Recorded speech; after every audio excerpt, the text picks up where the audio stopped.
Hello everyone, जो आज का टॉपिक है हमारा बहुत ही ज़रूरी टॉपिक है। यूरोप कॉन्टिनेंट के ऊपर हम बात करेंगे। और एशिया के बाद अगर हम बात करें, जो अच्छे क्वेश्चन बनते हैं हमारे लिए वो यूरोप के ही बनते हैं। तो सबसे महत्वपूर्ण यूरोप के बाद जो बचता है आपका, सॉरी, एशिया के बाद वो यूरोप कॉन्टिनेंट है। तो इसको थोड़ा बारीकी से समझेंगे, यहाँ से भी कुछ क्वेश्चन आ जाते हैं। तो यूरोप का पहले मैप समझ लेते हैं, फिर उसके बाद हमको और चीज़ें आसानी हो जाएगी, ये समझने में ज़्यादा दिक्कतें आएंगी नहीं। क्योंकि मैं बार बार बता चुका हूँ कि अगर आप मैप के हिसाब से कुछ चीज़ों को याद करके चल रहे हैं, क्योंकि कोई भी देख लीजिए आप, ल्यूसेंट को मैं इसलिए हमेशा मना करता हूँ कि आप ल्यूसेंट से बच के रहें। क्यों? क्योंकि वहाँ पर वन लाइनर फैक्ट ज़्यादा दिए होते हैं और आपको फैक्चुअल डाटा के साथ थोड़े कॉन्सेप्ट भी क्लियर होने चाहिए कि हाँ, ये चीज़ें कहाँ पर है। मसलन मैं एग्जांपल के लिए दूँ आपको डेनमार्क, और डेनमार्क की मैं कुछ बात कर रहा हूँ कि यहाँ पर एक जलसंधि है या कोई किसी भी तरीके से आपकी कोई लेक है, झील है। तो आपको जब भी वो मैप में आएगा तो आप इजीली अपने दिमाग में एक थोड़ा सा रिमेंड कर लेंगे, हाँ, कि ये मेरे हिसाब से यहाँ पर होनी चाहिए। तो रट्टा मारना उतना वैल्यूबल नहीं रहता, जितना आप मैप के हिसाब से दिमाग में सेट कर लेते हैं उतनी आसानी हो जाती है। तो उन्हीं चीज़ों को हम देखेंगे। ठीक है, तो आज हम बात करते हैं यूरोप के कॉन्टिनेंट के ऊपर, जिसको यूरोप महाद्वीप कहा जाता है। तो ये रहा पहला इसका फिगर, हम अभी साथ में इसको देखते रहेंगे, पर पहले मैं इसकी कुछ थ्योरी आपको यहाँ पे दिखा देता हूँ, जो हमने यहाँ पे रख रखी है थ्योरी के बेसिस पे ये सारा। तो सबसे पहले अगर हम बात करते हैं यूरोप में टोटल कितने कंट्रीज आते हैं, तो 44 आते हैं। कई बार आप देखेंगे डाटा ऊपर नीचे होता रहता है, और ये मैं एनसीईआरटी के डाटा के हिसाब से बता रहा हूँ। और दूसरी बात, आपके एग्जाम में भी 44 ही माना जाता है। ठीक है, तो यूरोप में कितने कंट्रीज हो गए टोटल? 44 कंट्रीज हो गई। और यूरोप को प्रायद्वीपों का प्रायद्वीप कहा जाता है, पेनिसुला ऑफ द पेनिसुलास। मतलब क्या है प्रायद्वीपों का प्रायद्वीप? अगर आप इसका पीछे का फिगर दिखाता हूँ मैं इसका, ये रहा। अगर इसको देखेंगे तो दिख रहा होगा आपको कि पूरी तरीके से पानी में दिख रहा है यूरोप का ये वाला पार्ट। आप जानते हैं कि रशिया का कुछ पार्ट एशिया में आता है और आपका यूरोप में भी आता है। हमने बात करी थी कि इसकी कैपिटल मॉस्को, वो आपकी यूरोप में ही आती है। बहुत बड़ा इलाका है अगर उस तरीके से देखा जाए तो मैंने क्या बात करी है आपको, देखिए ये रही मॉस्को। ठीक है, तो यूरोप में आ रही है ना पार्ट। ये क्वेश्चन कई बार आया है कि बताइए मॉस्को कौन सी जगह में आता है, सेंट्रल एशिया में आता है कि एशिया में आता है कि आपके यूरोप में आता है। बहुत कॉम्प्लिकेटेड क्वेश्चन आते हैं ऐसे तरीके के, तो याद रखेंगे थोड़ा। और जब तक कॉन्सेप्ट क्लियर होगा, ये मैं आपको हमेशा बोल रहा हूँ कि अगर आप रट्टा मार के बैठे हुए हैं कि नहीं मॉस्को तो हमारा यूरोप में आता है, अगर आप उसको मैप में अपने दिमाग में थोड़ा सा एक बार दिमाग में बैठा लेंगे कि हाँ मॉस्को इसी तरफ पड़ता है, तो जाहिर सी बात है वो आपका यूरोप वाले पार्ट में आएगा। ठीक है, तो हम कहाँ पर बात कर रहे थे? यूरोप के बारे में। हमने बोला है 46 कितनी, सॉरी 44 कंट्रीज हैं इसमें। अब मैं इसके बारे में पहले बात कर रहा था कि प्रायद्वीप का प्रायद्वीप है। पेनिसुलर मतलब क्या होता है? जो, पहले मैं यहाँ पे थोड़ा सा फिक्र बना देता हूँ। पेनिसुलर मतलब होता है जो 3 जगहों से पानी से घिरा हो। जैसे हम बात करते हैं इंडिया मैप के बारे में, तो इंडिया का इधर वाला जो पार्ट है सारा, ये सारा पेनिसुला कहा जाता है। तो उसी को कहा जाता है, नॉर्मल बात ये है। आइलैंड की बात जिसको कहते हैं, अगर हम बात करेंगे आइलैंड हो गया या द्वीप जिसको हिंदी में कहते हैं, इसको ऐसा समझ लीजिए ये पूरा द्वीप हो गया। तो जिसके चारों तरफ पानी आ जाए, पानी से घिरा हो पूरी तरीके से, उसको द्वीप कहा जाता है। एग्जाम्पल अगर हम भारत के करते हैं तो लक्षद्वीप हो गया, अंडमान हो गया, हम उसको द्वीप या आइलैंड कहते हैं, क्योंकि पानी के चारों तरफ से घिरा हुआ है वो। तो ये चीज़ें हमारे दिमाग में क्लियर होनी चाहिए पहले कॉन्सेप्ट। ठीक है, तो पेनिसुला कहा जाता है इसको। और आप देखेंगे तो एक तरीके से इसका फिगर देखेंगे तो तीनों जगह से, देखिए वाला पूरा मैप फैला हुआ है, तीनों जगह से पानी से घिरा हुआ है। यहाँ से आपका एशिया स्टार्ट हो जाता है और इधर वाला पूरा इलाका देखिए पानी से ही घिरा हुआ है। तो इसलिए इसको पेनिसुला ऑफ पेनिसुलर कहा जाता है। तो ये कई बार आता है कि प्रायद्वीपों का प्रायद्वीप ऐसा कौन सा कॉन्टिनेंट कहा जाता है, तो हमारा यूरोप हो जाएगा। और फिगर दिमाग में रखना है बस, मैं इसलिए आपको समझा रहा हूँ इतने अच्छे से। ठीक है, इसके बाद अगर हम बात कर लेते हैं कि कुछ इसके बारे में बात करें। देखिए अगर हम बात करते हैं कि पूरे विश्व का कितना परसेंट ये अपने भाग को एक तरीके से कैरी करके चलता है, वो है लगभग 6.67%। ठीक है, या इसको बोल सकते हैं 7% के अराउंड, लगभग 6.5% के अराउंड ये पूरा विश्व के कुल भाग का इसने अपने पास रखा हुआ है। वैसे हम बात करेंगे एशिया बहुत बड़ा है इसके मुकाबले। तो मैंने बता दिया कि पेनिसुला इसको कहा जाता है। ये बहुत ज़रूरी क्वेश्चन है, कई बार पूछा गया है कि बताइए कि कौन सा ऐसा है जो तीनों तरफ से पानी से घिरा हुआ है, तो वो हमारा यूरोप ही कॉन्टिनेंट है अगर हम बात करते हैं तो। अब सबसे ज़रूरी बात इसमें एक और ऐड हो जाती है कि ये क्वेश्चन आपके आ सकता है कि मैंने आपको पहले एशिया में बताया था कि पूछा जाता है कि इसके उत्तर में कौन सा महासागर है, या दक्षिण में कौन सा है, पूरब में कौन सा है, पश्चिम में कौन सा है। तो ये चीज़ें आपको याद रखनी है। इसलिए मैं आपको कह रहा हूँ अगर आपने मैप नहीं रखा है तो मैप रख लें बहुत अच्छे से, और उस मैप को बार बार पढ़ते रहें, दिमाग में रखिए कि हाँ यूरोप में कैसा है या एशिया में कैसा है। अगर आप रट्टा मार के जाएंगे तो उतना ठीक नहीं रहता, और कई बार कन्फ्यूजन हो जाती है अगर आप किसी चीज़ को रट्टा मार के जा रहे हैं। समझना हमारे लिए सबसे महत्वपूर्ण है। तो बात करते हैं सबसे पहली बात इसके उत्तर की बात। तो उत्तर में कौन सा हो जाता है? इधर आएंगे तो हम आएंगे आर्कटिक ओशन के बारे में। ये रहा आपका आर्कटिक महासागर जिसको कहा जाता है, आर्कटिक महासागर। पहली बात सिंपल सी बात है, क्योंकि आपने एशिया में ही बात करी तो आर्कटिक ऊपर ही था हमारा। और थोड़ा बहुत मैं भी महासागर के बारे में बात करूंगा तो वैसे भी आपको याद हो जाएगा कि इनकी फिगर कहाँ कहाँ से हमारे कौन कौन से महासागर कहाँ कहाँ पर पड़ते हैं। ठीक है, पश्चिम की बात हम करते हैं वेस्ट की, तो यहाँ पर आपका हो जाता है अटलांटिक महासागर। नीचे जाएंगे तो साउथ अटलांटिक हो जाएगा, और इधर हो जाएगा तो नॉर्थ अटलांटिक हो जाएगा। और अटलांटिक ओशियन वही है जहाँ पर हमारा टाइटैनिक जहाज डूबा था, वर्ष था 1912 का, राइट। तो ये भी चीज़ याद रखिएगा। और हमने बात करी थी कि आपके यूके से जा रहा था वो न्यूयॉर्क के लिए, पर बीच रास्ते में अटलांटिक ओशियन में वो डूब जाता है। अच्छा, पश्चिम में कौन सा गया, अटलांटिक महासागर हो गया। दक्षिण में बात करेंगे तो भूमध्य सागर हो जाता है, जिसको कहते हैं मेडिटेरियन सी। ठीक है, तो उसको भी याद रखिएगा, ये रहा आपका दक्षिण वाला पार्ट, राइट। तो ये क्लियर हो गया। और तीनों तरफ से घिरा हुआ है, तो वैसे मेरे हिसाब से दिक्कतें नहीं आएंगी।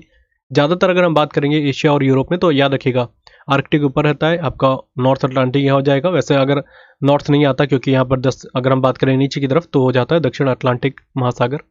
तो अटलांटिक याद रखेंगे तो कोई दिक्कत नहीं है। नीचे आ जाता है आपका मेडिटेरियन सी, जिसको कहते हैं भूमध्य सागर। तो ये हो गया हमारा दक्षिण में। ये सारी फिगर हमको याद रखनी है, ये कई बार एग्जाम में आया कि बताइए कौन सा कहाँ पर आपका पड़ता है, तो ये चीज़ हमारे दिमाग में क्लियर होना चाहिए। इसके बाद अगर हम कुछ बात कर लेते हैं इसके इसी अगर हम कॉन्टिनेंट की बात कर रहे हैं, इसी महाद्वीप की बात कर रहे हैं, तो पूर्व में पूछा जाता है कि पूर्व वाले पार्ट में कौन सा है। तो हम लास्ट आपने अगर पढ़ा होगा तो मैंने बताया था, यहाँ पर यूराल पड़ता है आपका, यूराल माउंटेन कहा जाता है, पर्वत कहा जाता है यूराल। यूराल के बारे में मैंने आपको लास्ट बताया था बहुत डिटेल में, यूराल बताया था मैंने आपको। और यहीं पर आपका कैस्पियन सी पड़ती है, ये रही। ठीक है, अगर पूरा में पूछा जाएगा, क्यों, क्योंकि यूरेशिया की मैंने बात करी थी, दोनों आपस में जुड़े हुए हैं, से दोनों साथ में जुड़े हुए हैं, यूरोप और एशिया। तो कैस्पियन सी हो जाती है, यूराल पर्वत हो जाता है आपका यहाँ पर। और ये चीज़ें मैं आपको ऑलरेडी बता चुका हूँ। ठीक है, तो इसको जरूर याद रखिएगा। और ये भी क्वेश्चन कई बार आता है कि बताइए एशिया कॉन्टिनेंट और यूरोप कॉन्टिनेंट को एक तरीके से अलग कौन सा करता है, या कहाँ से अलग हो जाते हैं, तो ये यूराल पर्वत के द्वारा ही। ये यूराल पर्वत ऐसे जा रहा है, तो यहाँ पर आपका एशिया हो गया, यहाँ पर आपका यूरोप हो गया। तो ये भी क्लियर हो जाता है कई बार। और ये ऐसे भी याद रख सकते हैं कि कैस्पियन सागर कह सकते हैं, जो झील है सबसे बड़ी खारे पानी की, वो सबसे बड़ी जो खारे पानी की झील है कैस्पियन सागर, ये भी एशिया और यूरोप को डिवाइड करती है, या एक तरीके से अलग करती है, दोनों को पृथक करती है हिंदी में अगर कहा जाए तो। ठीक है, एक और चीज़ हम बात करते हैं, बहुत ज़रूरी है। एक वहाँ पर मैंने सारा आपको पीडीएफ में दे रखा, आप उसको पढ़ लीजिएगा। मैं ऊपर मैप से आपको याद कराता हूँ, क्योंकि मैंने मैप से पढ़ा और आपको मैप में ही दिमाग में रखना है। ऐसे मैप आपके सामने आ जाता है, तो आपको बस चीज़ों को रिकॉल करना है कि हाँ मैंने क्या क्या पढ़ा था। मैंने आपको बताया, जब हम रेंजेस की बात करें तो एक पर्वत बहुत फेमस है, जो अभी हाल ही में एक नवीन पर्वत जिसको कहा जाता है, वो है आपका एल्प्स। इसको कहते हैं आल्पस। ठीक है, आल्पस पढ़ा जाता है इसको हिंदी में, आल्पस पर्वत। और एक होता है आपका काकेकश, काकेशश, सॉरी काकेशश। ठीक है, तो ये दोनों आते हैं कई बार एग्जाम में कि बताइए कि इनके बारे में क्या क्या है। इसको ऐसे लिखेंगे, काकेशश। एक बार स्पेलिंग एक बार चेक कर लीजिएगा, मेरे हिसाब से ये है। ठीक, ठीक है, थोड़ी थोड़ी गलत हो गई, काकेशश हो जाता है यहाँ पे, सी है शायद मेरे हिसाब से, एक बार चेक कर लीजिएगा, इंग्लिश में थोड़ा सा गलती हो रही होगी तो हमने कहाँ पर बात करी है, ये जो इसकी रेंजेस पड़ती है इसकी अगर हम बात करें। और ये कई बार एग्जाम में आया कि बताया अल्पस जो आपका पर्वत है, माउंटेन है, कहाँ पर पड़ता है, तो यूरोप में पड़ता है। इसमें कोई बड़ी बात होनी नहीं चाहिए मेरे हिसाब से। ठीक है, और एक आपका होता है काकेशस, ये आपका यहीं पर पड़ता है यूरोप में। देखिए, ये सबसे बड़ी बात है कि आपसे पूछा जाएगा कि यूरोप की सबसे ऊंची चोटी कौन सी है। जैसे आपकी अफ्रीका की आती है या आपकी एशिया की आती है, वैसे इसकी पूछी जाती है कि यूरोप की परफेक्टली अगर आप पूछेंगे सर्वोच्च ऊंची चोटी कौन सी है, पीक कौन सी है सबसे ऊंची, उसका नाम है एल्बुर्स। ठीक है, एल्बुर्स या एल्बुर्ज उसको बोलते हैं कई जगह।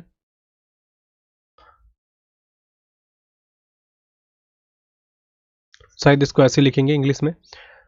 ठीक है, एक बार चेक कर लीजिएगा, एल्बुर्स इसको ऐसे लिखेंगे। तो अगर पूछा जाएगा कि कौन सी पर्वतमाला की श्रेणी है, अगर आप बात करते हैं, एक श्रेणी होती है आप जानते हैं, माउंटेन रेंजेस होते हैं, तो उसी में से कोई ऐसी हल्की हल्की कोई ऊंची हो गई, इससे भी ऊंची हो गई, तो उसी को पीक कह दिया जाएगा। तो ये काकेशस की ही एक सबसे ऊंची चोटी मानी जाती है, जो यूरोप में पड़ती है। लगभग इसको कहा जाता है कि 5645 मीटर के अराउंड इसकी हाइट है, और एक बहुत बड़ी हाइट मानी जाती है ये। तो इसको भी आज याद रख सकते हैं कि कितनी मीटर इसकी ऊंचाई है, इसकी एल्बुर्स की सबसे ऊंची पर अगर हम बात करते हैं यूरोप की चोटियों में से एल्बुर्स पड़ता है ये। ठीक है, इसको इरेज कर देते, फिर आगे मैं और चीज़ें ऐड करता हूँ। इसके अलावा अगर हम बात करें यूरोप में क्या क्या चीज़ें पड़ती है, एक पड़ता है आपका आइबेरिया, आइबेरिया का पठार या आप प्लेट्यू कह सकते हैं। तो ये पूछा जाता है कि आइबेरिया प्लेट्यू कहाँ पर पड़ता है आपका, सिंपल सी बात है, ये आपका यूरोप में पड़ता है। और अगर आपसे पूछा जाता है एक बार, कई बार अगर हम स्पेसिफिक अगर कुछ चीज़ों को बात करते हैं, अच्छा एक चीज़ छूट गई मुझसे, फिर इसको मैं ऐड करता हूँ आगे। एक चीज़ छूट गई, क्या है वो, आपका एल्प्स। अगर हम बात कर रहे थे अल्पस जो हमारा माउंटेन है उसके बारे में, सबसे पहली बात जो आपका एल्प्स है जिसको कहा जाता है, वो कहाँ से कहाँ तक उसकी कौन कौन सी बाउंड्री शेयर करती है कंट्रीज के साथ। तो आप याद रखिएगा टोटल 8 कंट्रीज जो है इसके साथ बाउंड्री शेयर करती है ये एल्प्स के साथ। और इसको इसकी सबसे ऊंची चोटी का नाम है माउंट ब्लंक। ये क्वेश्चन आपके आ रखा है एसएससी में, माउंट ब्लंक। ठीक है, अब इसके साथ कौन कौन सी शेयर करती है मैं इसके बारे में आपको थोड़ा डिटेल में समझा देता हूँ। सबसे पहले अगर हम बात करते हैं, इसमें आ जाता है आपका, लगभग कहते हैं कि जो इसकी डिस्टेंस मतलब कवर करता है ये माउंटेन रेंज, ये लगभग 1200 किलोमीटर डिस्टेंस कवर करता है। 1200 किलोमीटर बहुत होता है। तो अगर हम उस तरीके से बात करते हैं कि कहाँ कहाँ से हमको याद रखने की ज़रूरत है, तो उसी को देख लेते हैं। सबसे पहली बात अगर हम बात करें कौन कौन सी कंट्री के साथ ये बाउंड्री शेयर करता है, थोड़ा सा मैं एक चीज़ चेक कर रहा था, यहाँ पे शायद कुछ छूट ना गया हो। यहाँ पे एक चीज़ था मेरे को लग रहा था यहाँ पर आपको बताना था, फिर इसी से रिलेटेड था और दिमाग से एकदम निकल गया मेरे भी। बहुत ज़रूरी था, वो क्वेश्चन आपके एसएससी में आया था रिसेंट में, तो उसको बाद में देख लेते हैं। चलिए ठीक है, तो पहले हम बात कर लेते हैं कि कौन कौन सी चीज़ें हमको याद रखने की ज़रूरत है। ये रहा जर्मनी। ठीक है, जर्मनी हो गया आपका। इसके बाद अगर मैं कुछ चीज़ें जोड़ रहा था, अभी दिमाग से एकदम निकल रहा है मेरे। इसी तरफ से चलिए पहले रेंज की बात कर लेते, फिर मेरे बहुत अच्छा क्वेश्चन था जर्मनी का और अभी रिसेंट में आया था और मुझसे क्वेश्चन ही पूछा गया था कि बताइए कि ये क्वेश्चन इससे रिलेटेड था, डेनमार्क की कुछ ज्योग्राफिकली कंडीशन के हिसाब से था। चलिए उसको बाद में देख लेंगे, पहले यहाँ समझ लेते हैं। सबसे बड़ी बात क्या है हमारी, ये जो आपकी रेंज है यहीं की तरफ से निकलती है आपकी। ये इस पूरे अगर हम कंट्री की बात करते हैं, सबसे पहली बात मैं यहाँ पे लिख लेता हूँ, अगर फिर नहीं तो दिक्कत हो जाएंगी। सबसे पहली बात करते हैं इटली, जो इसकी टोटल कंट्री के साथ जाता है, तो पहला हो जाता है आपका इटली कंट्री हो गया। दूसरा हो जाता है आपका जर्मनी। जर्मनी कहाँ पर है, यहाँ पर। ठीक है, ये माउंटेन रेंज बहुत बड़ी है, जर्मनी हो जाता है। तीसरे नंबर पे यहाँ पे लगा देता हूँ इटली हो जाता है, इटली तो हो गया ना आपका। फिर एक है मोनाको, मोनाको हो जाता है। इसके बाद अगर हम बात करें स्लोवेनिया हो जाता है। मैं टोटल आपको कंट्री का नाम बता देता हूँ, 8 कंट्रीज हैं। आप ज़्यादा डिटेल में ना पढ़ें कि सारी आपको याद रखने की ज़्यादा ज़रूरत है नहीं। तो बहुत बड़ी रेंज में जाती है ये, लगभग ऐसे निकल के जाती है ये। और कहा जाता है कि बहुत बड़ी रेंज है ये, जो अगर हम बात करते हैं इसके बारे में, लगभग 1200 किलोमीटर बहुत होता है, तो ये याद रखिएगा। टोटल 8 कंट्री के साथ है। वैसे मैं आपको कंट्रीज भी बता देता आठों की 8, पर आपके लिए वो ज़रूरी नहीं, क्योंकि इतना कभी डिटेल में आता नहीं है। फिर मैं एक जल्दी से बता दूं, इससे एक होती है आपकी फ्रांस, दूसरा जुड़ती है ये जर्मनी के साथ, एक स्विट्जरलैंड के साथ भी निकलती है ये। इसके अलावा इटली मैंने बता ही दिया था आपको, मोनाको के साथ जाती है ये, और स्लोवेनिया के साथ जाती है। स्लोवेनिया, हाँ स्लोवेनिया हो गया आपका। एक ऑस्ट्रिया हो गया, और एक हो गया आपका लिचेस्टाइन। हाँ लिचेस्टाइन, ये मेरे दिमाग से निकल रहा था अभी, लिचेस्टाइन हो गया। तो इतना आपको याद रखने की ज़रूरत है नहीं खास, बस आप याद रखिएगा कि टोटल 8 कंट्री के साथ इसकी रेंजेस बाउंड्री निकलती है, जो पूरे 8 देशों में फैला हुआ है, आल्प्स अगर हम बात करें पर्वत या माउंटेन के बारे में, राइट। अच्छा, इसकी हाइट मैंने बता दी, जो इसकी हाईएस्ट पीक है उसका नाम है माउंट ब्लंक, बस इतना हमको दिमाग में रखना है, राइट। अच्छा, इसके अलावा हम बात कर लेते हैं अब कुछ एक बहुत ज़रूरी है, अगर हम बात करते हैं फ्रांस के बारे में। फ्रांस यूरोप का सबसे बड़ा एक ऐसा स्टेट है जो बहुत ज़्यादा फेमस क्वेश्चन यहाँ से बनते हैं। पहली बात, इसको कहा जाता है मिनी यूरोप, मैं आगे आपको बताऊंगा भी। मिनी यूरोप इसको कहा जाता है, क्यों? क्योंकि देखिए इसकी जो जोग्राफिकली कंडीशंस है या इसका क्लाइमेट है, बिल्कुल यूरोप के और अदर अगर आप बात करेंगे क्षेत्र से बहुत ज़्यादा मेल खाता है ये, तो इसलिए इसको मिनी एक तरीके से यूरोप कहा जाता है। और ये क्वेश्चन आपके एसएससी में एक बार आया था अभी रिसेंट के पेपर में, राइट। इसके अलावा इसको किसानों का देश भी कहा जाता है, फार्मर्स कंट्री कहा जाता है इसको, फार्मर्स कंट्री, किसानों का। क्योंकि अगर आप देखेंगे ना, यूरोप में ज़्यादातर आप देखेंगे एग्रीकल्चर इतना ज़्यादा पैमाने पर देखा नहीं जाता है, और कंट्रीज़ के कंपैरिजन अगर आप एशिया में जाएंगे तो एग्रीकल्चर में बहुत ज़्यादा काम किया जाता है। फ्रांस ऐसा है जहाँ पर, और अगर आप कंट्रीज़ की बात करेंगे यूरोप की, उससे ज़्यादा एग्रीकल्चर का काम देखने को मिलता है फ्रांस में, तो इसलिए इसको ये कहा जाता है। बाकी एक बहुत ही ज़रूरी है जिसको कहते हैं वॉजेज, आपने सुना होगा नाम। यहाँ पे मैप में देख लेता हूँ, शायद यहाँ पे पड़ता है आपका, बहुत फेमस जगह है। पहले मैं इसको इरेज कर देता हूँ, शायद आपको उसमें दिखेगा कि नहीं, क्योंकि क्वालिटी का थोड़ा बहुत फ़र्क हो जाता है। चलिए यहाँ पे लिख ही लेते हैं, वॉस जेस, इसको ऐसे लिखा जाता है, वॉस जेस। ये फ्रांस में ही पड़ता है और बहुत फेमस है। अगर आपसे डायरेक्टली क्वेश्चन बना जाता है कि बताइए फ्रांस का वॉस जेस, या डायरेक्टली पूछते हैं कि वॉस जेस जगह कहाँ पर है आपकी, ये फ्रांस में, और बहुत फेमस जगह, जैसे आपकी पेरिस समझ लेती है वैसे। और ये क्वेश्चन आ रखा है रेलवे के एग्जाम में, तो मुझे एक बार इंपॉर्टेंट लगा था, इसलिए मैंने इसको लिख लिया था। बाकी अगर हम इसके जस्ट बगल में बात करते हैं जर्मनी, जर्मनी का एक फेमस बहुत जगह है जिसको कहते हैं ब्लैक फॉरेस्ट। ब्लैक फॉरेस्ट क्यों? क्योंकि देखिए ये ब्लैक फॉरेस्ट इसको इसलिए कहा जाता है क्योंकि इतने घने तरीके से जंगल है यहाँ पर, एक बहुत बड़ा पैमाना है एक जगह का। तो पूरी तरीके से अगर आप वहाँ जाते हैं, ये माना जाता है कि, मैं ब्लॉग वगैरह भी एक बार देखना चाह रहा था पर मिला नहीं ब्लैक फॉरेस्ट का। तो ब्लैक फॉरेस्ट ऐसी जगह जर्मनी में जहाँ पे एक इतना बड़ा सघन इलाके में पेड़ हैं, मतलब जंगल कह सकते हैं उसको, कि अगर आप उसके अंदर एंटर कर जाते हैं तो ऐसा रहता है कि बिल्कुल अंधेरा है, बिल्कुल अंधेरा। मतलब वहाँ पर आपको टॉर्च लगा के चलना पड़ेगा, ये माना जाता है, दिन के टाइम की मैं बात कर रहा हूँ। और इसलिए कहा जाता है कि ब्लैक फॉरेस्ट मतलब पूरा सघन है, और ऐसे जंगल बहुत रेयर देखने को मिलते हैं जो एकमात्र जर्मनी में है। और ये क्वेश्चन आपका कई बार आया कि ब्लैक फॉरेस्ट आपका है कहाँ पर, ये आपका जर्मनी में है। और जर्मनी कहाँ का पार्ट है? यूरोप का पार्ट है। तो यूरोप के जो भी मुझे भी मैप में दिख रहे हो मैं आपको बताने की कोशिश करता हूँ। ये बाकी आपको दिख रहा है यूनाइटेड किंगडम, ठीक है, यूके जिसको कहा जाता है। सबसे पहली बात अगर हम इसके बारे में बात करते हैं, इसका लंदन जो शहर है, ये रहा लंदन। लंदन शहर सबसे बड़ा नगर माना जाता है यूरोप में, और ये क्वेश्चन आ रखा है आपके एसएससी में, तो इसको इंपॉर्टेंट मार्क करके रखना है। अगर आपको दिख रहा होगा, नहीं तो आप मैप अपने पास एटलस जरूर रखिए। ये इंग्लिश चैनल है यहाँ पर, और यही पूछा जाता है कि बताइए फ्रांस और यूके जो है आपका इंग्लैंड है, उसके बीच में कौन सा चैनल पाया जाता है, उसको कहते हैं इंग्लिश चैनल। इसको जरूर याद रखना है। या कई बार आता है कि यूके और फ्रांस को बीच में कौन डिवाइड करता है, तो यूके ही करता है, मतलब सॉरी इंग्लिश चैनल करता है। तो ये भी हमारे दिमाग में क्वेश्चन होना चाहिए। ठीक है, तो यूके के बारे में हमने बात कर ली। बाकी स्टैटिक जीके के रिलेटेड मैंने आपको स्टैटिक जीके में बता रखा है, अभी हम बस ज्योग्राफिकली तरीके से समझ रहे हैं। ठीक है, अच्छा इसके अलावा अगर हम कुछ और बातें देखते हैं जो हमारे लिए ज़रूरी है। अ, ठीक है, अब ये है फिनलैंड। ये फिनलैंड भी बहुत ज़रूरी है। इसको कहते हैं झीलों का शहर या झीलों का देश कहा जाता है। ठीक है, झीलों का झीलों का देश, तो ये याद रखिएगा, बहुत ज़रूरी है। लेक्स कंट्री कह सकते हैं आप, या कह सकते हैं कि कंट्री ऑफ लेक्स, ये बहुत ज़रूरी है, मतलब झीलों का शहर। क्यों? क्योंकि कारण ये है क्योंकि फिनलैंड, अगर आपको बताओ, आपने थोड़ा बहुत पढ़ते होंगे इसके बारे में। पहली बात तो हमारे लगभग 2019 से एक डाटा आ रहा है, 2019 से 18 की बात है, तब से वर्ल्ड हैप्पीनेस इंडेक्स में सबसे नंबर 1 पे रहता है हमेशा से, और इस बार भी डाटा में पहली इंडेक्स में फर्स्ट आया है फिनलैंड। झीलों का देश इसलिए इसको कहा जाता है क्योंकि इसकी हर जगह में एक तरीके से झीलें देखने को मिलती हैं। और कहा जाता है कि लगभग 55 लाख यहाँ की आबादी है, अभी प्रेजेंट टाइम की मैं बात कर रहा हूँ। और 55 लाख में से आप समझ लीजिए कि 55 लाख तो यहाँ की आबादी, टोटल लोग यहाँ पे रहते हैं, और उसमें से 55 लाख में आप ये समझ लीजिए 2 लाख यहाँ पर क्या है, झील है, लाख लेक्स हैं। आप समझिए कि मतलब कितनी बड़ी बात है कि बस 55 लाख में से बस 2 लाख झील, मतलब इनको किसी भी तरीके से वाटर रिसोर्सेज का कभी भी अगर कहा जाए लैकिंग देखने को नहीं मिलेगा या कमी देखने को नहीं मिलेगी। और ये भी देखा जाता है, इसलिए फिनलैंड को एक अच्छा देश इसलिए माना जाता है, ना तो यहाँ पे करप्शन है ना कुछ चीज़ है, बहुत अच्छा है। मतलब एक तो पॉपुलेशन बहुत कम, रिसोर्सेज में बहुत ज़्यादा फुलफिल है अगर देखा जाए तो, कोई भी इसको दिक्कत है नहीं। इसलिए इसको वर्ल्ड हैप्पीनेस इंडेक्स में हमेशा फर्स्ट देखा जाता है फिनलैंड को। तो ये क्वेश्चन आपके एग्जाम में आ रखा है कि झीलों का देश किसको कहते हैं, इसी को कहा जाता है, राइट। और ये अगर आपके दिमाग में मैं फिर बता दूं, जैसे ये आपको चीज़ें याद रखनी है। हालांकि मैंने स्टैटिक जीके में आपको बताया कि सफ़ेद हाथियों का देश किसको कहते हैं या हाथियों का देश किसको कहा जाता है, ये सब चीज़ें मैं बता चुका हूँ। क्यूबा को क्या कहा जाता है, चीनी का कटोरा किसको कहा जाता है, चावल का कटोरा किसको कहा जाता है, ये स्टैटिक जीके में बता चुका हूँ, पर जैसे ही मेरे सामने दिमाग में कुछ आएगा तो मैं बताऊँगा।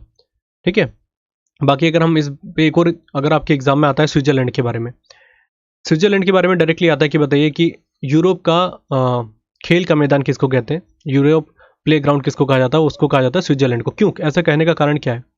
स्विट्जरलैंड, थोड़ा सा गलत हो रहा है ये, ठीक कर लीजिएगा। ठीक है, स्विट्जरलैंड, स्विट्जरलैंड को क्यों कहा जाता है, ये कारण क्या है? क्योंकि देखिए मैंने आपको बता रखा है, एक तो पहली बात कि जितने भी हमारे बड़े बड़े फेडरेशन हैं, अगर हमारी रेगुलेट करते हैं हमारे खेलों को, उन सभी के फेडरेशन के आपको हेड क्वार्टर स्विट्जरलैंड में ही देखने को मिलते हैं। इसलिए भी हमारे लिए ज़रूरी बन जाता है कि डायरेक्टली पूछा जाता है कि बताइए स्विट्जरलैंड को।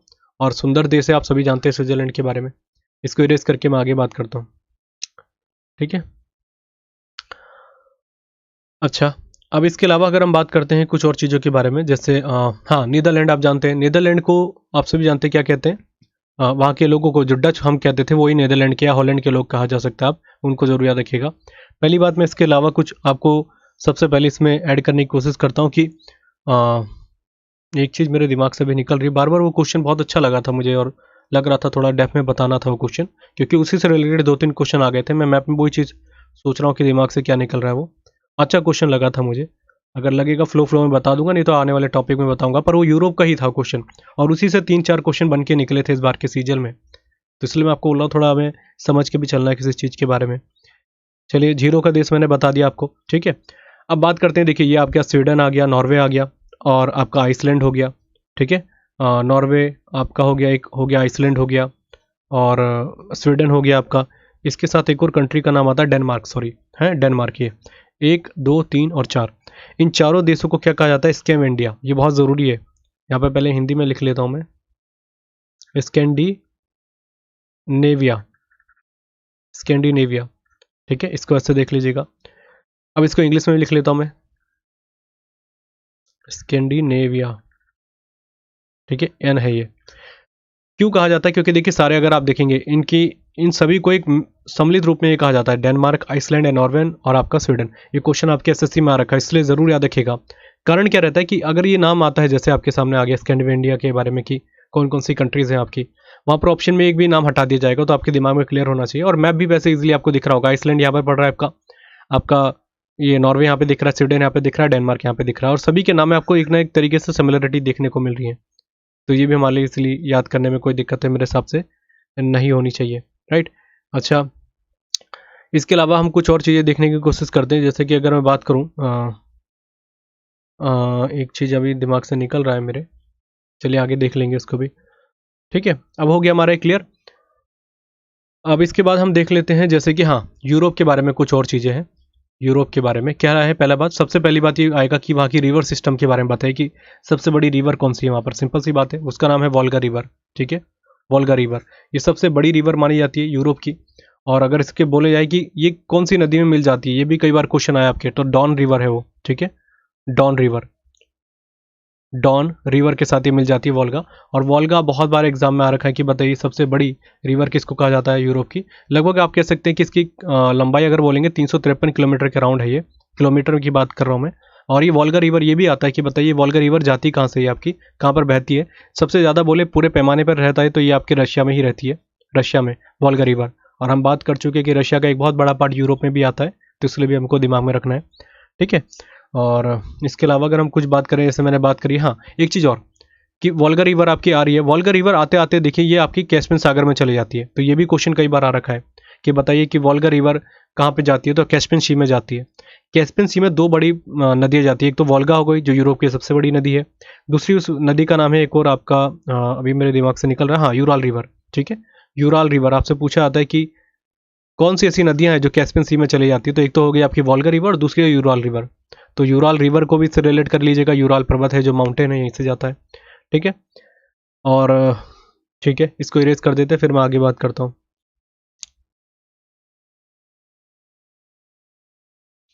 अब बात करते हैं सबसे पहली बात, अगर हमारे एग्जाम में कई बार आता है कि बताइए रोटरडम। ठीक है, रोटरडम ये पूछा जाता है। रोटरडम जो है बंदरगाह, विश्व का सबसे बड़ा बंदरगाहों में सेकंड नंबर पे आता है रोटरडम। ये कहाँ पर पड़ता है आपका, बस आपको याद रखना है रोटरडम को ऐसे लिखेंगे। ये पड़ता कहाँ पर है आपका, ये नीदरलैंड में पड़ता है। और नीदरलैंड की मैंने आपको बताया था कि हॉलैंड या नीदरलैंड आप कह सकते हैं, यहाँ के लोगों को डचो कहा जाता था, तो इनको भी याद रखना है आपको। ये कहाँ पर पड़ता है आपका, रोटरडम। और ये क्यों बता रहा हूँ मैं आपको, हालांकि एसएससी एग्जाम में नहीं आया ये, अभी रिसेंट का कोई वनडे एग्जाम ही था, और शायद डीएसएसबी का एग्जाम था, पता नहीं किसका एग्जाम था, मेरे को एक क्वेश्चन आया था कि बताइए रोटरडम कहाँ पर है, तो मुझे लगा बताना जरूरी है, तो इसको भी याद रखेंगे। अगर हम बात करें सबसे पहली रिवर, जो सबसे बड़ी रिवर है वो है वोल्गा रिवर। पर अगर आपसे पूछा जाएगा कि सेकंड सबसे बड़ी रिवर कौन सी है यूरोप की, ऐसे क्वेश्चन कई बार आ जाते हैं, तो उसका नाम याद रखिएगा डेन्यूब रिवर। ठीक है, डेन्यूब रिवर, उसको ऐसे लिखेंगे। सेकंड सबसे बड़ी, अगर हम यूरोप की बात, नदियों की बात करते हैं, तो सेकंड नंबर पे डेन्यूब आती है। और ये लगभग इतनी बड़ी रिवर है, समझ लीजिए 10 कंट्री के साथ ये बहती है, 10 कंट्रियों में निकलती है। 10 कंट्रियों के नाम आप ऐसे समझिए कि एक जर्मनी है, ऑस्ट्रिया है, स्लोवेकिया है, सॉरी स्लोवाकिया हो गई आपकी, Hungary, crochet, Serbia, Bulgaria, Romania, Ukraine, ऐसी कुछ कंट्री हैं। एक मेरे दिमाग से शायद निकल रहा होगा, हाँ 10 कंट्री बस आप याद रखिएगा, इतना डिटेल में याद रखने की ज़रूरत है नहीं। इनफैक्ट अगर एसएससी वाले, मैं यूपीएससी की बात कर रहा हूँ, वो भी इतना याद नहीं रखते कि 10 कंट्री कौन कौन सी है। बस याद रखिएगा डेन्यूब रिवर के बारे में आपको मैप के हिसाब से ही बताऊँ, पर उतना आपके लिए महत्वपूर्ण है नहीं। याद रखिएगा कि 10 जगहों से बहती है ये, और डेन्यूब रिवर। और हम बात कर रहे थे कि वोल्गा रिवर सबसे बड़ी है, तो वो देखिए कितना लंबा, खुद यूरोप इतना बड़ा है, और उसमें यूरोप में रशिया इतना बड़ा है, तो वो तो वैसे भी देखने को मिलता है। और हमने लास्ट जो बात करी थी एल्प्स पर्वत के बारे में, ऐसे क्वेश्चन कई बार आ रहे हैं कि कितनी देश में ये इसकी पर्वतमाला या रेंज देखने को मिलती है, वो है 8। और अगर हम बात करेंगे डेन्यू रिवर के बारे में, तो 10 देशों की तरफ से बहती है ये। ठीक है, तो इसको भी रिलेट करके याद रखिएगा, राइट। मैं वही क्वेश्चन बता रहा हूँ जो हमारे लिए ज़रूरी है, उसके अलावा हमको ज़्यादा देखने की ज़रूरत है नहीं। फ्रांस की बात करते हैं हम यहाँ पर, एक आपकी यहाँ पर बहती है सीन रिवर, सीन नदी, इसको ऐसे लिखेंगे, यहाँ पे लिख लेता हूँ मैं, सीन नदी। सीन नदी बहुत ही फेमस है, कहाँ की, फ्रांस की। और इसी के किनारे आपका जो यहाँ का बहुत फेमस जगह है पेरिसियरा, वो इसी नदी के किनारे बसा हुआ है। और ये क्वेश्चन आपके एग्जाम में आपने कई बार देखा होगा कि बताइए कि फ्रांस का जो ये पेरिस है कौन सी नदी के किनारे, सीन रिवर के किनारे। हालांकि मैं इस टॉपिक में करा दूंगा आपको कि जो बड़े बड़े देश हैं विश्व के, वो कौन कौन सी रिवर के किनारे, तो क्वेश्चन में बता दूंगा आपको, पर अभी मैं इसको ऊपर से समझा रहा हूँ कि सीन नदी के किनारे। और सीन ऐसे भी याद रखने की आसानी हो जाएगी कि पेरिस का सीन बहुत अच्छा है देखने में, मतलब कि बहुत अच्छी वहाँ पर देखेंगे, सबसे सुंदर देशों में माना जाता है आपका फ्रांस, और उसी की जगह पेरिस वहाँ की कैपिटल, तो आप इस तरीके से भी याद रख सकते हैं। सबसे बड़ी बात क्या है, देखिए जो आपकी पेरिस से जो आपकी बहती है सीन रिवर, ये इंग्लिश चैनल में चले जाती है, गिर जाती है इंग्लिश चैनल में, और ये क्वेश्चन आपके यूपी पीसीएस में आया था एक बार, तो ये क्वेश्चन आपके लिए ज़रूरी बन जाता है, हालांकि एसएससी में नहीं आया है, पर याद रखिएगा। देखिए पेरिस यहाँ पर है और यहीं से रिवर बहते बहते इंग्लिश चैनल में गिर जाती है। और मैं आपको बार बार बता रहा हूँ कि अगर आपको दिमाग में रखना है फ्रांस और यूके दिमाग में रखें, और इंग्लिश चैनल इन्हीं दोनों के बीच में है या इन दोनों को डिवाइड करता है, तो इसको भी हमें रिलेट करके आसानी हो जाएगी याद करने में। ठीक है, इसी के जस्ट बगल में पड़ता है आपका इटली। इटली में एक रिवर बहती है जिसका नाम है पो रिवर, पो नदी, इसको यहाँ की गंगा कहा जाता है। राइट, एक और चीज़ जैसे बता दूँ, यूके की है आपकी यूनाइटेड किंगडम, इसके हिसाब से मैं आपको एक चीज़ बताता हूँ, यहाँ की भी गंगा कहा जाती है, जिसको कहा जाता है वो है टेम्स रिवर। टेम्स बोला जाता है टेम्स, पर से लिखने में इसको ऐसे लिखा जाता है थेम्स, अगर आप पढ़ेंगे तो ऐसा, अगर हम नॉर्मल लैंग्वेज में पढ़े, पर इसको टेम्स बोला जाता है क्योंकि आप जानते हैं वहाँ पर थोड़ा बोलने का प्रोनाउंसिएशन अलग होता है, और इसको इंग्लैंड की गंगा के रूप में जाना जाता है। जैसे हम इटली की बात करते हैं तो इटली की गंगा कहा जाता है पो रिवर को, वैसे से इसको कहा जाता है। ठीक है, तो ये हो गया हमारा क्लियर। इसके अलावा बस इतना ही याद रखेंगे। पहले मैं इसको इरेज कर देता हूँ, फिर मैं आगे और कुछ चीज़ों को ऐड करने की कोशिश करता हूँ। देखिए अब बात करते हैं यूक्रेन के बारे में। यूक्रेन भी बहुत ज़रूरी है हमारे लिए। यूक्रेन, यूक्रेन पहली बात इसकी कैपिटल सब याद रखिएगा, मैंने स्टैटिक जीके में बता दिया है, क्योंकि मैं खुद इसमें नहीं बताना चाह रहा हर किसी की कैपिटल, जो मैंने बता रखी है। आप स्टैटिक जीके के कोर्स में अगर जुड़े हैं तो जानते होंगे, नहीं तो वैसे भी आप सभी जानते हैं कौन कौन से आपको याद रखने की ज़रूरत पड़ती है। हम यूक्रेन के बारे में कुछ चीज़ों को समझने की कोशिश करते हैं। देखिए यूक्रेन जो है हमारा कैपिटल के हिसाब से अगर हम बात करते हैं, इसकी कीव कैपिटल है इसकी। कीव कैपिटल के हिसाब से पहली बात आप याद रखिएगा कि इसी को हमारे यहाँ कहा जाता है कि विश्व में एक तरीके से गेहूं का कटोरा बोल सकते हैं इसको। और इस सबसे पहली बात यहाँ के घास के मैदान पूछे जाते हैं ग्रासलैंड के बारे में, उसका नाम है स्टेपिस। स्टेपिस उसे बोला जाता है और इसको ऐसे लिखा जाएगा। ठीक है, ये यूक्रेन वाला जो पार्ट है मैं जो बात कर रहा हूँ। वैसे इसके यहाँ अगर हम बात करें कि इसके अलावा के पार्ट, इसी के जस्ट बगल में आपका हंगरी पड़ता है, तो हंगरी वाली जगह पूछ ली जाती है कि बताइए इसके घास के मैदान को क्या कहते हैं, उसको कहते हैं पुस्टाज। ठीक है, पुस्टाज मेरे हिसाब से ऐसे ही लिखा होगा, आप एक बार चेक कर लीजिएगा गूगल पे। मैंने हिंदी में इसको थोड़ा सा पढ़ा इस टॉपिक को, तो इसलिए मैं आपको बता नहीं पाऊंगा। जहाँ पे मुझे लगता है लैंग्वेज में थोड़ा सा इशू है, तो आप एक बार चेक करके देख लें। राइट, तो हमने कहाँ तक देख लिया ये जो मैं बात कर रहा था आपको। एक तो आपका हो गया यूक्रेन हो गया, और एक आपका हो गया कौन सा, यूक्रेन के बाद आपका कौन सा हो गया आपका हंगरी के बारे में मैंने बात कर ली। हंगरी की कैपिटल कौन सी है, बुडापेस्ट, ये आप सभी जानते होंगे। अब मैं आपको क्या बता रहा था यूक्रेन के बारे में, दिमाग से निकल गया मेरे। हाँ, मैं आपको यूक्रेन में कह रहा था कि इसको रोटियों की या रोटी की डलिया कहते हैं। रोटी की डलिया, रोटी की डलिया ऐसे लिखा जाता है। वैसे इसको कहा जाता है bread basket, bread basket of the world, of the world. क्यों कहा जाता है, क्योंकि देखिए पूरे यूरोप में बात करूं सबसे ज़्यादा गेहूं का प्रोडक्शन यही करता है आपका कौन, यूक्रेन करता है। और यूक्रेन इसलिए इसको कहा जाता है, और ये क्वेश्चन आपके आ रखा है तो इसको जरूर दिमाग में रखना है कि पूछा जाता है कि bread basket of the world किसको कहा जाता है, इसी को कहा जाता है। और यूक्रेन, या आप कह सकते हैं यूरोप का पूरा अन्न भंडार के रूप में भी इसको जाना जाता है यूक्रेन को। ठीक है, तो ये पॉइंट हमारा क्लियर हो गया, इसको इरेज कर देता हूं मैं। अब समझते हैं कुछ और चीज़ों के बारे में। जैसे मैं अभी एकदम, हाँ, जैसे यूक्रेन की कैपिटल पूछी जाती है, तो यूक्रेन की कैपिटल भी याद रखिएगा, यहीं पे लिखी हुई है आपकी कीव, ऐसे लिखा जाता है इसको। ठीक है, कीव जो है आपकी कैपिटल जो बनी थी इसकी, अभी आप जानते हैं बहुत ज़्यादा रिसेंट में लड़ाई भी रही है, और यूक्रेन में कुछ ज़्यादा आपको दिक्कतें होंगी नहीं। यहाँ पर आपका चेर्नोबिल एक न्यूक्लियर पावर प्लांट था, मैंने इसकी कहानी बताई थी आपको। चेर्नोबिल, इसको ऐसे लिखेंगे Chernobyl, Chernobyl nuclear power plant. यहाँ पर लगभग वर्ष था 1986 का, और ये रसिया के अंडर में था, क्योंकि रसिया तो टूट कर यूएसएसआर में कब बटा, ये 1991 में टूटा ये, तो उस समय इसका पार्ट हुआ करता था। यहीं पर मैंने आपको बताया था चेर्नोबिल जगह है, और यहीं पर आपके 4 न्यूक्लियर पावर प्लांट इन्होंने बनाए थे, रिएक्टर कह सकते हैं उनको, 4 थे वो यूनिट के हिसाब से। तो चौथे यूनिट पे एक ब्लास्ट हुआ था, जिसके कारण मैंने आपको पूरी कहानी बताई थी कि बहुत ही लोगों को बहुत दिक्कतें होने लग गई थी इससे, उसी समय कैंसर वगैरह हो गया था लोगों को। तो ये चीज़ें मैंने आपको बहुत डिटेल में समझाई थी। देखिए मैं इसकी थोड़ी सी कहानी बता देता हूँ, क्योंकि कई लोग स्टैटिक जीके के कोर्स में नहीं जुड़े होंगे, क्वेश्चन आ जाता है कई बार ऐसा कि चेर्नोबिल जो आपका डिजास्टर हुआ था, घटना हुई थी, किस वर्ष हुई थी, वर्ष था 1986 का, और शायद मंथ मेरे हिसाब से अप्रैल का मंथ था। अप्रैल मंथ आपके लिए था मेरे हिसाब से, पर इतना ज़रूरी नहीं है, मंथ नहीं पूछा जाता, बस सन पूछा जाता। वर्ष 1986 में ये चेर्नोबिल की घटना होती है। कहानी ये होती है कि रिएक्टर चालू किया जाता है और ये एक जगह थी, यहाँ पर इन्होंने एक शहर बसाया था, प्रिपियात। प्रिपियात जगह जिसको ऐसे लिखा जाता है, प्रिपियात।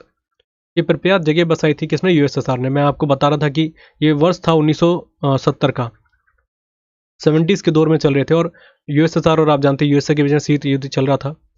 और उसी समय यूएसएसआर ने सोचा कि हमें डेवलपमेंट करने के लिए, न्यूयॉर्क जैसा बहुत ज़्यादा डेवलपमेंट कर रहा था, आगे बढ़ रहा था, तो उनको डर था कि आने वाले टाइम पे सुपर पावर यूएसए बन जाएगा, तो हमें भी एक ऐसे शहर बसाने की ज़रूरत है। उन्होंने शहर बसाया प्रिपियात, बहुत ही मॉडर्न तरीके से बनाया।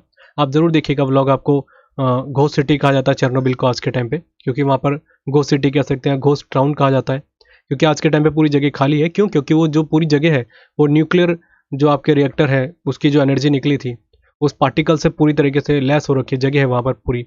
अगर आप वहाँ पर जाएंगे, कुछ चीज़ भी आप जाते हैं तो वहाँ पर आपको पहले साइन करना पड़ता है कि अपने रिस्क में आप जा रहे हैं, क्योंकि उससे बहुत ज़्यादा, आप सभी जानते हैं, न्यूक्लियर अगर आप उसकी चीज़ों के बीच में रेडिएशन में आ जाएंगे तो बहुत हानिकारक बीमारियाँ हो जाती है, कैंसर वगैरह।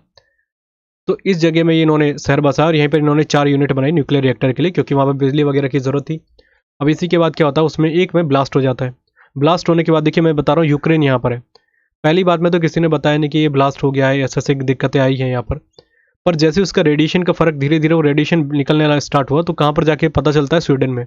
जब वहाँ की हवाओं में जब वो चेक करते हैं, और एक तरीके से इंस्ट्रूमेंट ऐसे थे जिससे पता चल गया कि एक तरीके से न्यूक्लियर रेडिएशन आ रहे हैं ये, तब फिर सब लोगों को पता चला कि यहाँ पर ब्लास्ट हो गया, और चेरनोबिल इसी नाम से एक बहुत ज़्यादा फेमस हो गई थी जगह। बहुत डिटेल में मैंने बताया था, कभी इसी कोर्स में मैं आपको बता दूंगा डिटेल में, बस मैंने आपको समझा दिया कि यूक्रेन में ये सारी कहानी घटनाएं होती है और चेरनोबिल वो जगह थी। ठीक है, अच्छा, बाकी अगर हम बात करते हैं डेनमार्क के बारे में, देखिए डेनमार्क कहाँ पर है आपका? ये रहा। डेनमार्क को याद रखिएगा, डेयरी जो होता है आपका, डेयरी प्रोडक्ट, जैसे हमारे यहाँ डेयरी के लिए सबसे ज़्यादा जानते हैं आप, गुजरात बहुत फेमस है, बहुत ज़्यादा प्रोडक्शन होता है दूध के मामले में, हम सबसे ज़्यादा है आगे पूरे विश्व में प्रोडक्शन के मामले में। तो वैसे अगर आप यूरोप की बात करेंगे तो डेनमार्क, डी से याद हो जाएगा डेयरी। डेयरी उद्योग में बहुत ज़्यादा फेमस है, बहुत फेमस यूरोप में। ये क्वेश्चन कई बार आता है ऐसे। और अगर हमसे पूछेंगे कि डेयरी रिसर्च इंस्टीट्यूट भारत का कहाँ पर है, वो है आपके करनाल में, हरियाणा के, ये भी याद रखिएगा। इसके अलावा अगर हम बात करते हैं कि यहाँ पर बहुत अच्छी अच्छी जगह हैं, अगर आप, जैसे कहा जाता है गौशाला देखी जाती है डेनमार्क में। डेनमार्क ऐसी जगह है जहाँ पर बहुत ज़्यादा गाँव को, जो गाय है उनको अच्छे से पाला जाता है, तो इसलिए गौशाला भी वहाँ पर आपको देखने को मिलती है। ठीक है, तो ये हो गया हमारा क्लियर। इसके बाद मैं इरेज करके आगे बात करता हूँ। अब देखिए, अगर आपसे एग्जाम में कई बार पूछा जाता है कि इसका मैनचेस्टर किसको कहा जाता है, इटली का मैनचेस्टर, वो सब हमको याद रखने की जरूरत नहीं। वो भारत के पॉइंट ऑफ व्यू से जरूरी होता है कि भारत का मैनचेस्टर किसको कहा जाता है, या भारत के ईस्ट का मैनचेस्टर किसको कहा जाता है, वो हम वहाँ पर देखेंगे। बस हमको जो जो चीज़ मैं बता रहा हूँ उसको आप याद रखिएगा। हम बात कर रहे थे इटली के बारे में। इटली के बारे में सबसे पहली बात करते हैं जो ज़रूरी है हमारे लिए, कि सबसे बड़ा अगर हम बात करते हैं महल कहाँ पर है, अगर बात करें तो वो है आपका रोम में ही है आपका, उसको कहते हैं वेटिकन। एक है वेटिकन और एक है वेटिकन सिटी। वेटिकन सिटी एक देश है जो सबसे छोटा देश है पूरे विश्व का, पर मैं वेटिकन की बात कर रहा हूँ जो यहीं पर एक सबसे बड़ा महल है आज के टाइम पे, वो यहीं पे पड़ता है आपका। तो ये भी पूछा जाता है कि विश्व का सबसे बड़ा महल, या आप उसको कह सकते हैं महल को क्या कहेंगे, महल आप देख लीजिएगा, थोड़ा मुझे ढंग से याद नहीं आ रहा, तो बस याद रखेंगे कि महल जो कहा जाएगा वेटिकन, वो यहीं पर पड़ता है आपके इटली में। ठीक है, अच्छा, अगर इसके अलावा हम बात करते हैं कि इसके अलावा इटली में क्या ज़रूरी है हमारे लिए, हमने बता दी पो रिवर के बारे में, उसको ज़रूर याद रखना हमारे लिए। ठीक है, बाकी इटली से रिलेटेड इतने ही क्वेश्चन बनते हैं। हाँ, एक रिवर आती है, मैंने जो बताया था, Tiber river. Tiber, Tiber river, Tiber river पूछी जाती है कहाँ पर ये बहती है, और ये यहीं पर है। और इसी की जगह हमारा जो टाइबर रिवर के किनारे बसा हुआ है क्या, इटली, जो इसकी कैपिटल है, किसकी, रोम की। तो इसी की नदी के किनारे हमारा टाइबर रिवर के किनारे, और ये क्वेश्चन कई बार आ रखा है, आपने देखा भी होगा ये। तो जो जो चीज़ हमने बात कर ली, पहले इसके बस 2 रिवर याद रखिएगा, एक तो टाइबर है, दूसरी पो है, जिसको ऐसा पढ़ा जाता है पो। ये रिवर आपका, इसको गंगा कहा जाता है इटली की, और ये टाइबर रिवर के किनारे आपका इटली है, जो बहुत फेमस जगह है, जो इसकी कैपिटल रोम, वो इसके किनारे बसी हुई है। ठीक है, अब इसके अलावा हम बात कर लेते हैं फ्रांस के बारे में। मैंने बताया जैसे ही फ्रांस आ रहा है तो आपको यूके याद रखना है, दोनों आसपास में, और इंग्लिश चैनल याद रखना है कि दोनों को इंग्लिश चैनल अलग करता है, यूनाइटेड किंगडम को और इसको, राइट। और मिनी यूरोप इसको कहा जाता है, किसानों का अगर बोले देश कहा जाता है इसको, फैशन नगरी कहा जाता है, फैशन सिटी भी कह सकते हैं आप, या फैशन कंट्री भी कह सकते हैं, क्योंकि ये बहुत डेवलप कंट्री है अगर पूरे वर्ल्ड वाइड अगर आप देखेंगे उस तरीके से तो। ठीक है, बाकी मैंने बताया था कि ये याद रखिएगा कि जो हम बात कर रहे थे वॉसजेज के बारे में, वॉसजेज जो पर्वत एक तरीके से यहाँ पर पड़ता है आपका, वो मैंने बताया था आपका जर्मनी में पड़ता है ना, नहीं सॉरी, हाँ वो एक थोड़ा सा इसका पार्ट यहाँ पर भी आता है फ्रांस में, पर आपके लिए ज़्यादा इंपॉर्टेंट है नहीं, क्योंकि स्विट्जरलैंड में भी जाता है, जर्मनी में भी जाता है, वो इतना ज़्यादा इंपॉर्टेंट नहीं है। बस इतना याद रखिएगा कि हमने जो चीज़ बताई है, एक तो हो गया हमारा कौन कौन सी चीज़, हमने मिनी यूरोप बताया, फैशन नगरी इसको बताया, किसानों का देश इसको बताया गया है, लघु यूरोप, मिनी यूरोप इसको कहा है हमने। तो ये सब चीज़ें हमारे लिए ज़रूरी है। हाँ बाकी हमने बात करी थी इसकी सीन रिवर के बारे में, जितनी बार बार फ्रांस आए उसको बार बार रिपीट करें, और यही तरीका होता है इसको याद करने का। जैसे फ्रांस सामने आ रहा तो सोचे क्या क्या फैक्ट हमने याद करे थे। बाकी आपके स्टैटिक वाइज तो आप जानते हैं यूनेस्को वर्ल्ड हेरिटेज साइट जो हमारी अनाउंस की जाती है यूनेस्को के द्वारा, उसका हेडक्वार्टर पेरिस में ही देखने को मिलता है। यहीं पर फ्रांस का लियोन शहर है, ये नीचे दिख रहा है, लियोन शहर में आपका इंटरपोल का हेडक्वार्टर मिलता है। वो स्टैटिक पार्ट है, हम ज्योग्राफी के तरीके से देख रहे हैं अभी, ठीक है।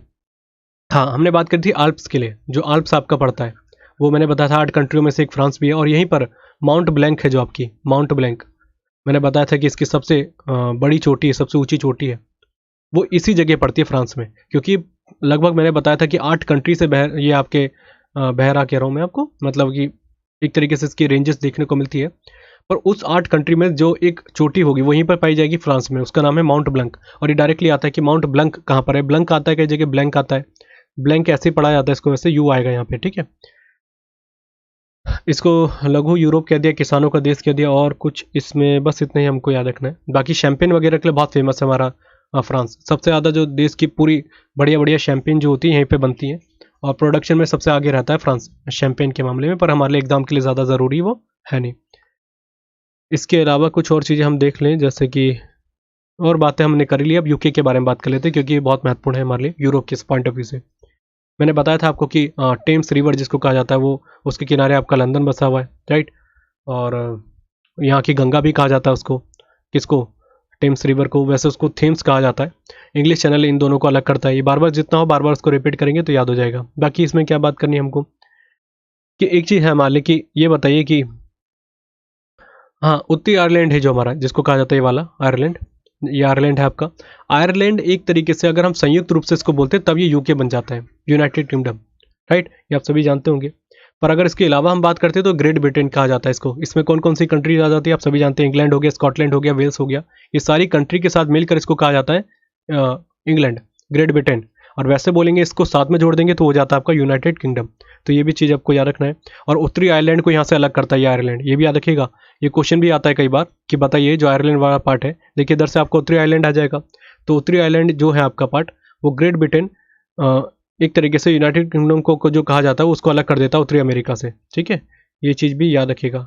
सॉरी मैं शायद गलत बता दिया, नहीं इस वाले पार्ट में नहीं है, नहीं थोड़ा सा गलत हो गया। बस याद रखिएगा कि जो उत्तरी आयरलैंड वाला पार्ट है, अगर इसमें सम्मिलित बोल देते तो इसको यूके कहा जाता है, ठीक है। अच्छा, और अगर आपसे बोला जाएगा ग्रेट ब्रिटेन में कौन कौन सा हो जाता है, तो पहला इंग्लैंड हो जाता है, दूसरा स्कॉटलैंड हो जाता है, और तीसरा वेल्स हो जाता है, राइट। और अभी हाल ही में जो वर्ल्ड कप हुए तो 2019 के 2019 के, उसमें वेल्स में ही शायद मेरे हिसाब से कुछ मैचेस भी हुए थे यहाँ पर, ठीक है। अच्छा, और अभी आपको पता होगा कि कुछ लंबे समय से स्कॉटलैंड कह रहा था कि हमको अलग होना है, पर वो बात चली थी, पर उसके बाद फिर उसको हटा दिया गया कि नहीं ये कोई बात है नहीं। रेफरेंडम कराया गया था, स्कॉटलैंड के कुछ लोग कह रहे थे कि हमें अलग होना है एक तरीके से, पर बाद में जब रेफरेंडम हुआ तो उसमें उन्होंने बोला, ज़्यादातर लोगों ने, कि हम ब्रिटेन के साथ ही रहना चाहते हैं। तो ये चीज़ इसी के साथ एग्री मान लिया गया, और ये इसी का इंग्लैंड का पार्ट या ग्रेट ब्रिटेन का पार्ट कह सकते हैं हम। देखिए इंग्लिश चैनल तो कर ही रहा है फ्रांस को अलग। एक चीज़ और आपसे पूछा जाता है कि बताइए कि, ये पूछा जा सकता है कि बताइए डोबर जल संधि कहाँ पर पड़ती है, तो वो इसी तरफ पड़ती है, डोबर जल संधि, ठीक है। डोबर, डोबर जल संधि, या उसको कह सकते हैं स्ट्रेट। तो ये भी आपको याद रखने की ज़रूरत है। पूछा जाता है कि कहाँ पर है डोबर जल संधि, इसी आसपास पड़ती है, ठीक है, डोबर।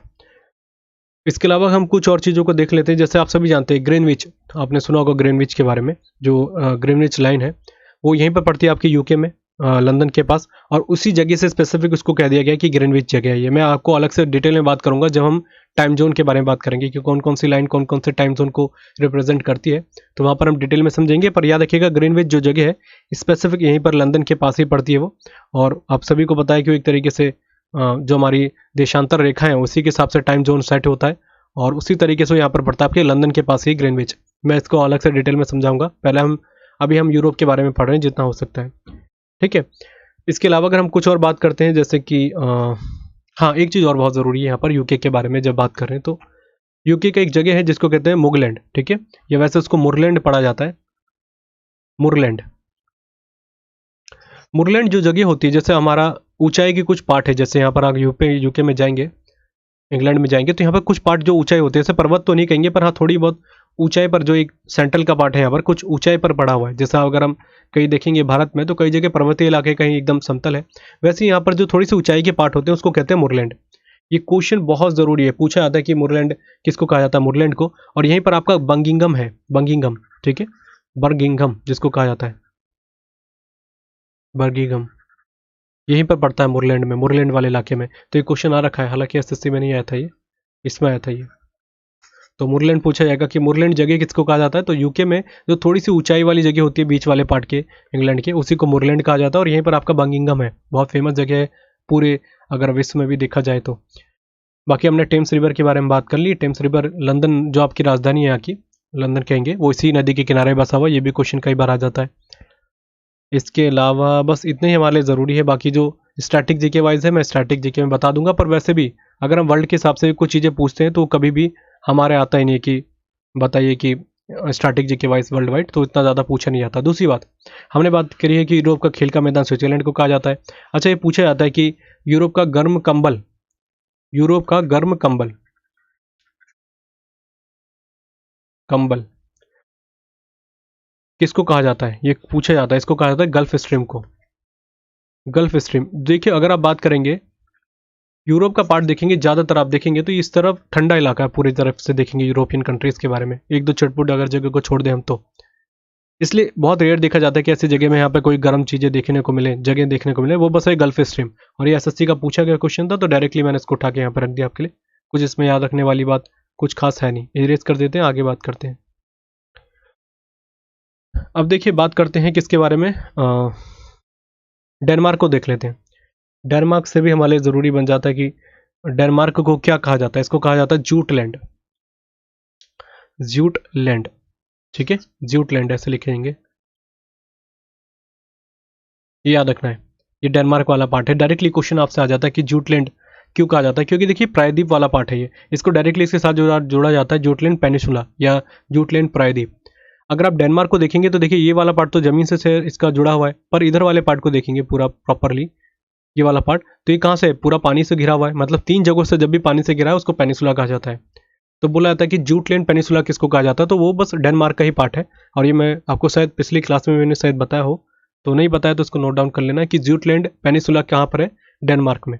और डेनमार्क अगर हमको ध्यान में रहे, मैप में अपने दिमाग में फिगर रखना है कि ये थोड़ा दिख भी रहा है प्रायद्वीप टाइप का, तो इसलिए इसको इस तरीके से कहा जाता है, ठीक है। तो ये हो गया हमारा, इरेज कर देते हैं। 12 में एक चीज़ बता रहा हूँ आपको याद रखना है कि अगर आपसे पूछा है यूके किसको कहा जाता है, तो यूके में याद रखना है इंग्लैंड हो जाता है, स्कॉटलैंड हो जाता है, वेल्स हो जाता है, और चौथे नंबर पे हो जाता है नॉर्थ आयरलैंड के बारे में हम बात करते हैं, ठीक है, नॉर्थ आयरलैंड के बारे में, सॉरी आई आ जाएगा यहाँ पे। तो याद रखिएगा अगर आपसे पूछा है कि ग्रेट ब्रिटेन किसको कहा जाता है, तो इसको हटा देना है, बस सिंपल सी बात ये है, दिमाग में रखने वाली चीज़ ज़रूरी। अच्छा, इसके अलावा अगर हम बात करते हैं कुछ चीज़ों के बारे में जो हमारे ज़रूरी बन जाती है, और आप जानते हैं यूके बहुत ठंडा इलाका है उस तरीके से देखा जाए तो, पहले इरेज कर देता हूँ और कुछ चीज़ें लगता है जो ज़रूरी है बताएंगे इसमें। एक रिवर का नाम सुना होगा, कील रिवर, सॉरी कील नहर के बारे में, या इसको कहेंगे, हाँ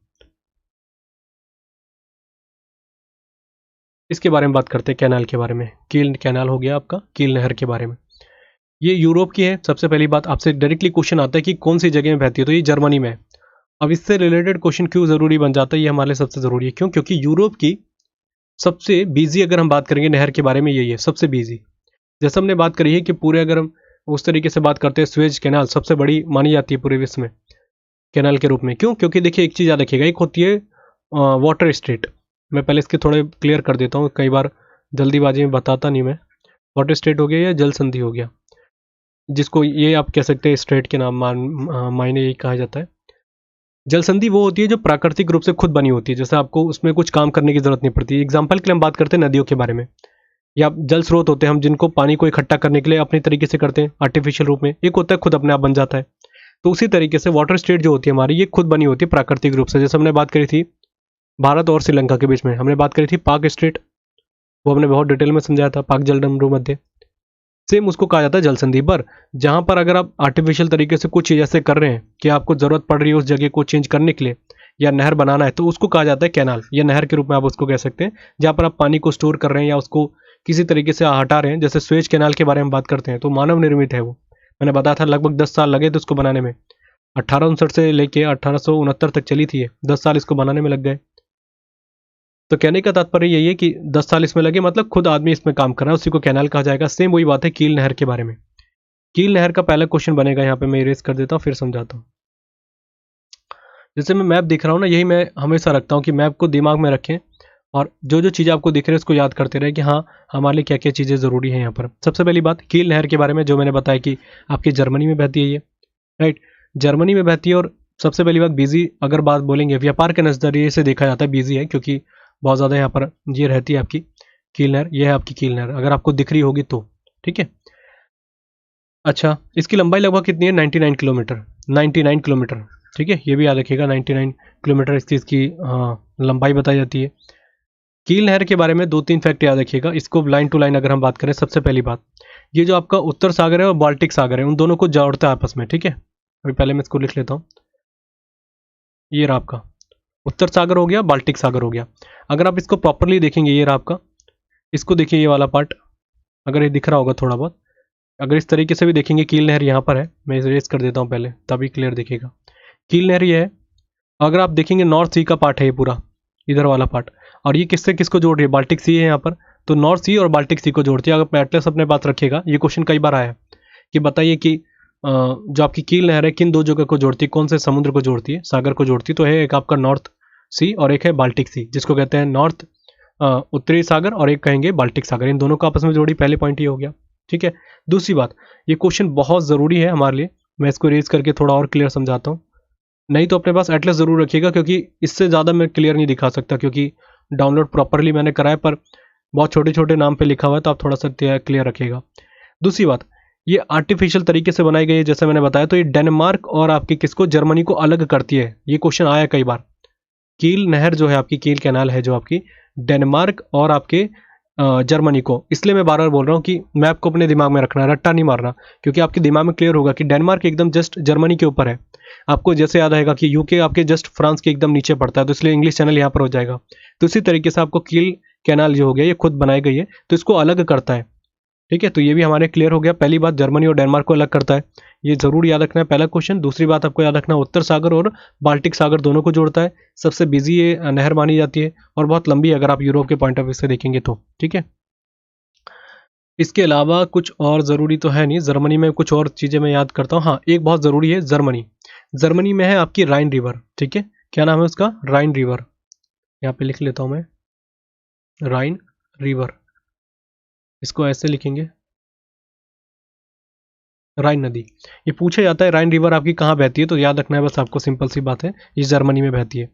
और अगर इसके अलावा बात करते हैं, एक और रिवर का बहुत ज़्यादा नाम आता है जिसको कहते हैं ऑर्डर रिवर। ये कम आती है हालांकि एसएससी के एग्जाम में, पर फिर भी हम बात कर लेते हैं ऑर्डर रिवर के बारे में। ऑर्डर रिवर, देखिए ऑर्डर रिवर वैसे तो आपकी जर्मनी प्लस में आपके पोलैंड में बहती है, पोलैंड इधर ही है आसपास में, एक मिनट, ये रहा पोलैंड। तो ये जो आपकी जर्मनी प्लस पोलैंड जो वाला पार्ट है यहीं पर बहती है, क्या नाम है, ये ऑर्डर रिवर, इन्हीं के एकदम सेंटर पे, जैसे बीच वाला पार्ट है यहीं पर बहती है ये। कहने का मतलब दोनों को अलग करती है, ये भी नहीं कह सकते अलग करती है, पर हाँ इन्हीं के बीच में बहती है ये। पर इसका बहुत बड़ा हिस्सा पोलैंड में बहता है, एक तरीके से नदी का बहुत ज़्यादा हिस्सा पोलैंड में है। इसलिए कई बार पूछा जाता है कि ऑर्डर रिवर कहाँ पर बहती है, तो याद रखिएगा पोलैंड। अगर ऑप्शन में दोनों आते हैं, पोलैंड एंड जर्मनी दोनों, तो दोनों लगा लीजिएगा। पर बहुत बड़ा हिस्सा आपका पोलैंड में है, तो जाहिर सी बात है पोलैंड की रिवर हो जाएगी। आज तक मैंने दोनों को साथ में नहीं देखा, एक ही रखा जाता है, जर्मनी आएगा तो जर्मनी लगा दें, पर अगर पोलैंड साथ में ऑप्शन में तो पोलैंड लगाइएगा ऑर्डर रिवर के बारे में, ठीक है। जर्मनी और पोलैंड में सीमा बनाते हुए ये बहती है एक तरीके से। तो ये हमने सब चीज़ें बात कर ली है, इसके अलावा बस इतना याद रखना। हाँ, जर्मनी की कैपिटल आप जानते हैं बर्लिन है, उसको भी दिमाग में रखना है। और ये स्टैटिक जीके का पार्ट है, और सभी आप जानते हैं कि 1990 में एक तरीके से एकीकरण हुआ था। एकीकरण जैसे हमारे देश का एकीकरण करा गया था, किन के द्वारा? हमारे जो बहुत महान व्यक्तित्व था जिनका, हमारे सरदार पटेल। वैसे इसका जर्मनी का एकीकरण मैं वर्ल्ड हिस्ट्री में इसको अलग से बताऊंगा, कि बहुत लंबी कहानी इसके बारे में, ठीक है। तो जर्मनी से रिलेटेड बस इतने ही क्वेश्चन बनते हैं मेरे हिसाब से, और कुछ ज़्यादा ज़रूरी है नहीं। जर्मनी हो गया, पोलैंड हो गया, डेनमार्क हो गया, और आइसलैंड हो गया, यूके हो गया, ठीक है। बस इतनी ही चीज़ें होनी चाहिए। आगे मैप में कुछ लगेगा मुझे ज़रूरी दिमाग में आएगा तो मैं आपको ज़रूर कराऊंगा। इसके बाद हम बात करते हैं रशिया के बारे में। रशिया का एक बहुत बड़ा पार्ट यूरोप में पड़ता है, तो वो भी हमारे लिए बहुत ज़रूरी बन जाता है क्वेश्चन, उसको भी समझना थोड़ा सा ज़रूरी है हमारे लिए। 1 मिनट में थोड़ा सा 1 मिनट का ब्रेक ले लेता हूँ मैं थोड़ा सा। अब बात करते हैं किसके बारे में, रशिया के बारे में। रशिया के बारे में सबसे पहली चीज़ समझते हैं कि पहली बात हमने बात करी थी वर्ष 1991 का था। वर्ष 1991 में क्या होता है, ये एक तरीके से नया देश बनता है, यूएसएसआर टूट के बनता है ये, और ये 15 कंट्रीज़ में डिवाइड हो जाता है। यूएसएसआर जैसे हमने बात करा रशिया के रूप में बन के आया ये मैंने लास्ट लेक्चर में भी बात करी थी। 1991 का वर्ष था।